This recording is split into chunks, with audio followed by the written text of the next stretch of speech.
Hey, Simply Sugar here. I just wanted to give a little bit of a learning lesson. A lot of people are in the comments about the photo I posted, which talks about the president federalizing the National Guard and sending them in. There's a difference between a protest and an insurrection. So a protest is when people gather to speak out against something they believe is unfair or wrong. It usually is peaceful, and people use signs, speeches, or marches to share their message. To raise awareness and ask for change is one of the goals.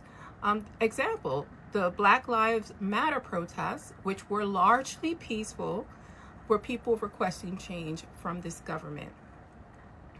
An insurrection is when people rise up and use force to try to overthrow the government or its authority. It often involves violence, breaking laws, or trying to take control of building and leaders. What's a good example of that? Oh, the January 6, 2021 Capitol riots, in which they stormed the Capitol building, erected a hanging post, to kill Mike Pence. That is a good example of an insurrection. So what's the difference between what's happening in California and 2021?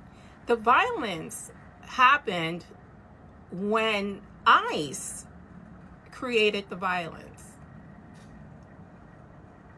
People are going to defend themselves. It's a natural thing. People have a right to protest. You do not have a right to create violence, especially as an elected official or as a police officer. When you incite violence, it is your fault. There are ways to talk people down. There are ways to get action without using force, and then getting the reaction you're going to get. People are going to start getting violent. I don't believe in having a protest where you incite violence against people trying to do their jobs. I also don't believe these ICE and police officers have the right to be violent towards peaceful protesters. In short, that's what the difference are between protest, insurrection, and when the government purposely invites violence in to create this insurrection scenario. Now, what can the state do? The state can sue the federal government for its overreach. It's a common practice. States constantly sue the federal government. So states argue that the federal government is overstepping its powers. Example, states sued over federal marijuana laws, saying drug enforcement should be a state issue. Federal regulations, states may say a regulation harms their economy or their environment. Immigration policies.